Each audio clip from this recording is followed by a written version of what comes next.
Boa tarde, jovens. Que Deus e a Jurema Santa e Sagrada vos abençoem e nos abençoem imensamente. Hoje eu trago uma reflexãozinha aqui que pode parecer bobagem, mas vai bater lá na nossa ancestralidade. É porque às vezes eu fico me questionando, fico me perguntando, hoje nós trabalhamos na Jurema Santa e Sagrada com mestres e mestras, caboclos do encanto, Antônio Pelintra, salve a força dele, José Pelintra, mestre Carlos, Joana Pé de Chita, dentre outros e outros encantados. Mas e na época que nossos mestres encantados estavam encarnados, eles trabalhavam com quem? Muito possivelmente um mestre como Emanuel Germano, Manuel Quebra-Pedra, também tiveram seus professores na Jurema. E os professores, os mestres de nossos mestres, trabalhavam com quais seres? Com quem? Esse é um aspecto do Catimbó Jurema que, de certa forma, está distante da realidade do juremeiro atual, do juremeiro contemporâneo. O contato e o culto às antigas divindades, as divindades de matriz indígena, as divindades que foram cultuadas por nossos ancestrais indígenas e caboclos, ali nos séculos 17, 18, que de certa forma estruturaram o nosso Catimbó Jurema contemporâneo. Alguns desses seres permanecem sendo cultuados em alguns terreiros de Catimbó Jurema, como por exemplo o caso da mestra Andilina Caipora. Quem já ouviu falar? Andilina Caipora também é chamada Florzinha da Mata e Comadre Florzinha, pelo menos aqui no litoral do Rio Grande do Norte, é uma mestra de Jurema. Ela vem na mesa, ela vem no toré, a gente canta para ela no toré.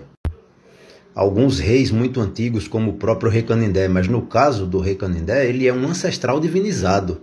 A Florzinha da Mata é um espírito da floresta. Nós temos outros.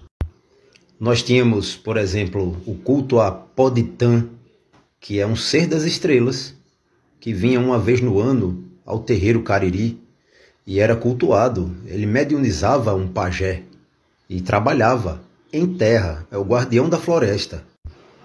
Nós temos aí o espírito do tabaco, Badzé.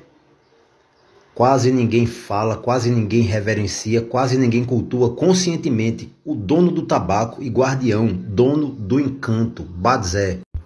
Ochá, o ancestral Tarairiú, ninguém mais fala dele, vale a pena lembrar.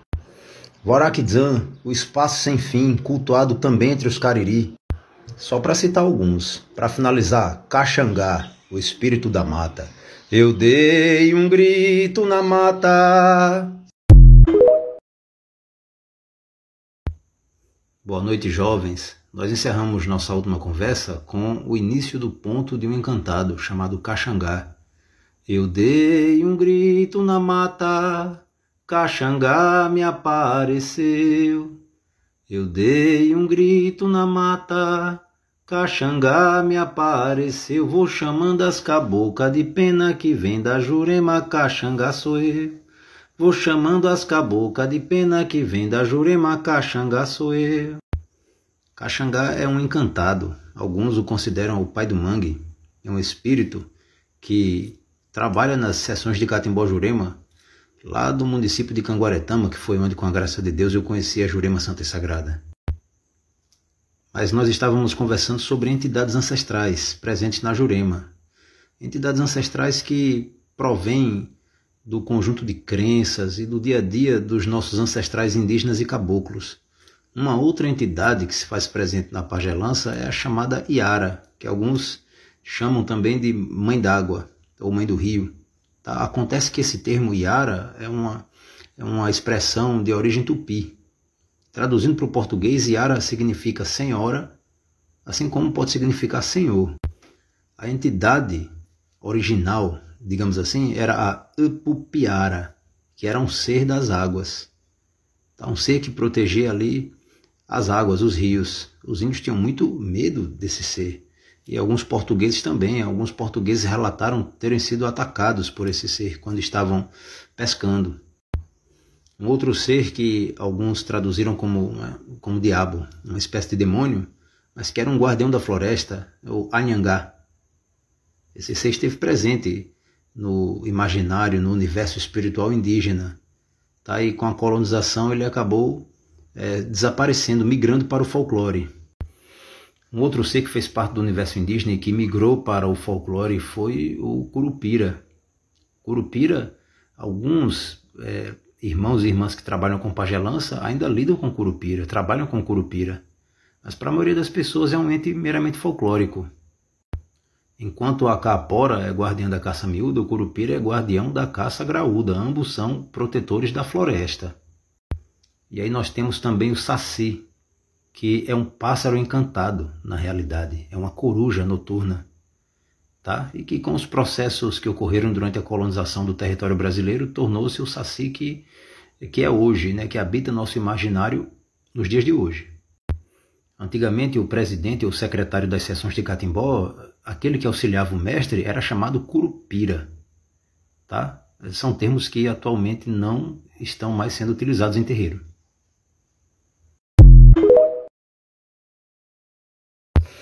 Boa noite a todos e todas. Bem, alguns irmãos e irmãs me pediram para conversar um pouco, para falar um pouco sobre a história de alguns mestres, de modo especial o mestre Zé Malandro e o mestre Zé Vaqueiro. Mas antes de tentar falar sobre a história de outros mestres, eu gostaria de tocar num ponto, em dois pontos. Primeiro ponto, o Jurema é habitado por incontáveis mestres e mestras de Jurema. Então, fica difícil, às vezes, encontrarmos informações sobre mestres muito antigos, ou mestres que estão historicamente ligados a uma família de Jurema em específico. Tá? E fica difícil encontrar história, informações sobre a vida de alguns desses irmãos e irmãs encantados. Outro ponto, alguns mestres não nos permitem falar sobre suas histórias. Tá? Então eles vêm em terra, contam aos discípulos, às vezes contam a quem está presente na assistência da sessão algo sobre suas vidas, mas pedem para que aquilo seja guardado. E aí nós não transmitimos informações. Bem, ao longo de minha pesquisa, eu venho pesquisando, estudando o catimbó Jurema, a encantaria, a pagelança de Jurema já há quase 20 anos, graças a Deus. E eu pude tomar notas das vidas de alguns mestres. O mestre Carlos, o mestre Manicoré, mestra Andelina Caipora, mestre Emanuel Germano, mestra Joana Pé de Chita, tá? Mas confesso, sobre o Zé Malandro e o Zé Vaqueiro, eu não encontrei nada. Peço perdão, tá? Mas como continuo pesquisando, continuo realizando estudos, estou diariamente, com a graça de Deus, investigando, procurando documentos, procurando textos antigos, tá? E também na vivência do terreiro, certo? Caso eu encontre alguma informação sobre esses mestres, e caso me seja permitido transmiti-las, eu o farei, tá bom? De antemão quero agradecer a vocês que estão seguindo este perfil, tá? E que acompanham meu trabalho. Muito obrigado, viu? Que Deus e a Jurema Santa e Sagrada nos abençoem imensamente. Bom dia, jovens. Que Deus e a Jurema Santa e Sagrada abençoem imensamente este dia. Vou tentar dizer aqui algumas palavras sobre o caboclo arranca-toco. Bem, de acordo com o que eu aprendi em minha pesquisa pessoal e em minha família de Jurema, o caboclo arranca-toco é um dos mais antigos caboclos juremeiros. Mas vejamos, se ele de fato é caboclo, ou ele foi um índio que foi parcialmente cristianizado durante o período colonial, ou ele foi um branco que nasceu ou passou a viver em comunidade indígena e assimilou a cultura e a espiritualidade indígena, ou ele foi um afrodescendente que também passou a viver em uma comunidade indígena e assimilou a ciência dos índios, a ciência da Jurema. Esse é o caboclo. Vejamos, caboclo é um personagem colonial. Antes da colonização do Brasil, aqui não havia caboclo, aqui havia centenas de nações indígenas, tá? Índios puros, digamos assim, sem qualquer contato com a civilização cristã, com a sociedade cristã. Durante o período colonial surge o caboclo. A própria palavra caboclo no tupi antigo tem a ver com retirado da mata, pressupondo que aquele índio que vivia em aldeia, tá? E foi retirado da aldeia para ser cristianizado em uma comunidade cristã, era o caboclo. Mas aí, se o arranca-toco de fato é um dos caboclos mais antigos da Jurema, ele deve ter vivido por aqui meados do século XVIII, talvez século XVII. Isso é hipótese, tá? Porque não há registro escrito, assim como há a respeito do rei Canindé, rei da Jurema. Existem registros escritos sobre a vida dele, mas sobre Arrancatoco ficou na oralidade. A tradição informa que ele viveu na Serra do Araripe, no Ceará, e que foi irmão de outros dois caboclos, o caboclo brabo e o caboclo malvado. Agora, o que podemos observar no ponto de um outro mestre, que também é caboclo, Machado Bravo, é que o Machado Bravo ou era irmão ou amigo do Arrancatoco, né? Quando ele fala lá, um amigo bom é irmão do outro, um corta o pau, o outro arranca o toco. Obviamente isso é perceptível. Outra coisa, o Arrancatoco pode vir como caboclo, pode vir como mestre, pode vir como esquerdeiro, porque ele é mestre. Por aqui, em minha família, compreende-se o seguinte, que um mestre de Jurema, ele pode vir na linha que necessitar vir, de acordo com a estrutura mediúnica do médium. Então, se de fato ele é mestre, ele pode vir como mestre, ele pode vir como caboclo, ele pode vir como cigano, ele pode vir como boiadeiro, ele pode vir como bruxo, inclusive pode vir na esquerda numa linha de Exu, num catimbó Jurema traçado. E eu espero que essas informações sejam úteis. Um abraço. Boa tarde, jovens. Vamos conversar um pouquinho aqui sobre o cangaço dentro da Jurema Santa e Sagrada. É importante que contextualizemos primeiramente, né? O cangaço foi um movimento social oriundo dos sertões do Nordeste brasileiro. É um movimento que tem base política e que em alguns momentos de sua história assume caracteres políticos. Mas a origem do cangaço é o sertão nordestino. Consequentemente, é o cangaço um movimento caboclo, independente de cor de pele, tá? Boa parte dos cangaceiros era tapuia, de origem tapuia, tapuia cariri, tapuia tarairiú, enfim. E é uma questão de lógica, por mais que os historiadores, pesquisadores, cronistas não deixem isso claro e apresentem os cangaceiros como predominantemente católicos. Os cangaceiros conheciam o catimbó e conheciam a Jurema Sagrada. A influência católica romana, obviamente, era grande, devido à catequese. Tá? Uma prova disso é que, segundo diversos pesquisadores, a primeira coisa que os cangaceiros faziam quando o dia amanhecia era rezar o terço. Eles iam rezar. A devoção a elementos como o Padrinho Cícero também aponta uma forte influência do catolicismo popular no movimento. Mas, por outro lado, diversos cangaceiros mergulharam na Jurema Santa e Sagrada. E essa conexão mística, mágica, espiritual entre catimbó Jurema e cangaço precisa ser abordada com maior profundidade. Então vejamos alguns exemplos. O caso de Maria Bonita. Participei de algumas sessões aqui no Rio Grande do Norte em que Maria Bonita, esposa de Lampião, salve a força dele, se manifestava.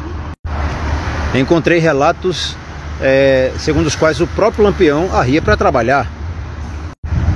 Há um outro cangaceiro, um mestre de Jurema, chamado Pilão Deitado.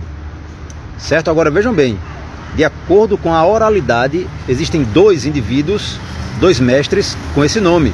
Um era cangaceiro, o outro não era. Temos um outro mestre caboclo chamado Azulão, e havia um cangaceiro com esse nome. Precisamos saber se o Azulão encantado é o mesmo Azulão cangaceiro, ou se também são dois.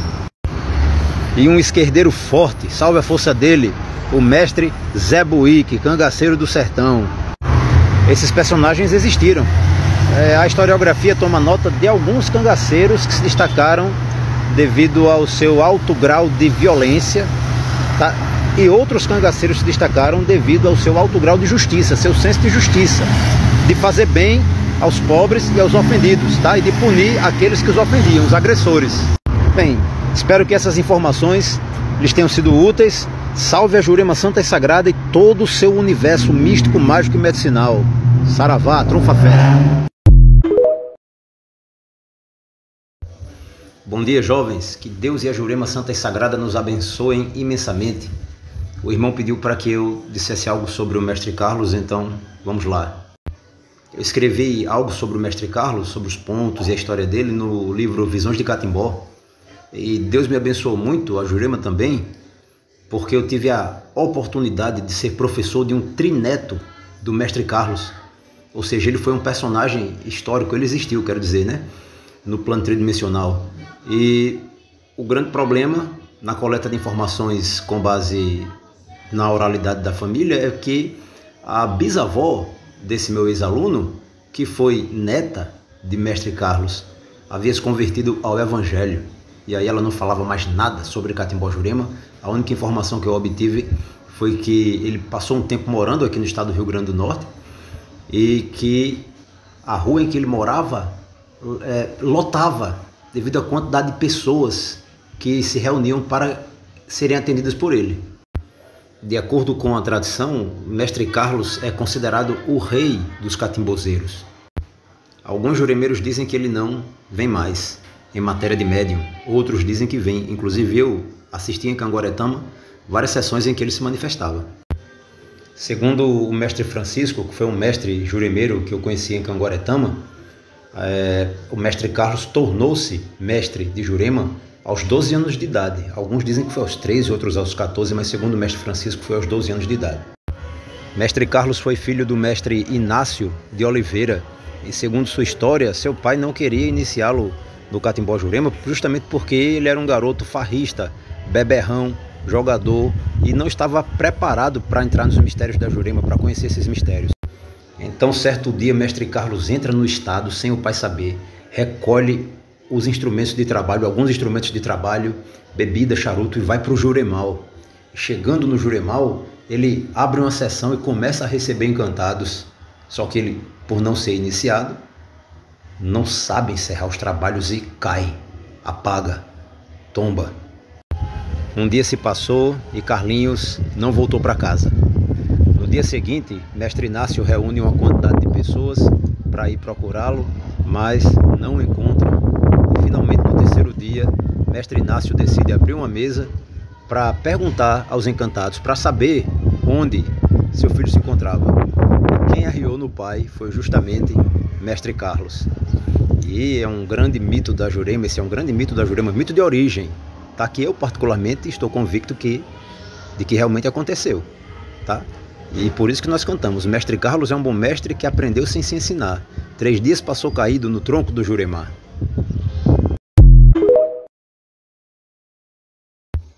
Salve tua força, meu irmão.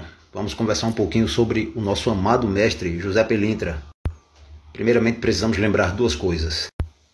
Existem diversas histórias sobre o mestre José Pelintra, diversas. E consequentemente, por conta disso, eu só terei como falar sobre o que eu aprendi em minha família de Jurema e em minha jornada pessoal como pesquisador. Essa é a segunda coisa. Então, em linhas gerais, primeira informação, existem 2 José Pelintras. 2. Tá? Um é o catimbozeiro nordestino. O outro é o Zé Pelintra quimbandeiro do Rio de Janeiro. Ou seja, o Zé Pelintra catimbozeiro e o Zé Pelintra malandro são 2 personagens distintos que, com o tempo, devido às interconexões que se formaram com o passar da história, né, com o passar dos anos entre Catimbó, Jurema e Umbanda, essas entidades acabaram sendo consideradas um só e mesmo espírito, um só e mesmo ser. Há quem diga também que José Pelintra não arria mais em terreiro, tá certo? Mas, atualmente, nós sabemos de pessoas que trabalham com esse mestre. E então, arria ou não? Acontece que o José Pelintra, o primeiro, rege uma falange. Diversos espíritos, sob sua regência, sob sua orientação e em sua ciência, atuam como José Pelintra. Há quem diga que ele foi pernambucano, paraibano, norte-rio-grandense. Acontece que o mestre José Pelintra, no caso o catimbozeiro, como outros mestres, percorreu diversos estados nordestinos, tá? E trabalhou em diversos estados nordestinos. Há quem diga aqui, no Rio Grande do Norte, que José Pelintra era um caboclo. Tá? E aí um questionamento pode surgir, mas por que ele canta "Sou preto, José Pelintra, nego do pé derramado"? Mas por que preto? Simples, se ele de fato foi caboclo, se ele teve origens indígenas, tá? Os nossos índios eram chamados de negros da terra, ao contrário dos afrodescendentes, que eram chamados negros da Guiné, durante o período colonial. Tá? Então não é estranho ele se intitular negro, preto, certo? E outra, se ele foi caboclo, para mim ele é um caboclo, tá? Ele pode ter sido fruto de uma conexão aí biológica e cultural, de um afrodescendente com um indígena descendente, tá? O caboclo é isso. Depois, inclusive, podemos conversar sobre caboclos. Uma outra história é que José Pelintra, no caso o malandro, foi filho de pai português e mãe africana, tá? E isso, de certa forma, é interessante porque aqui no Catimbó, Jurema, norte rio-grandense, José Pelintra tem um irmão chamado Antônio Pelintra, que é branco. Tá? Ele é preto e o irmão é branco. Brevemente faço outro vídeo. Um abraço.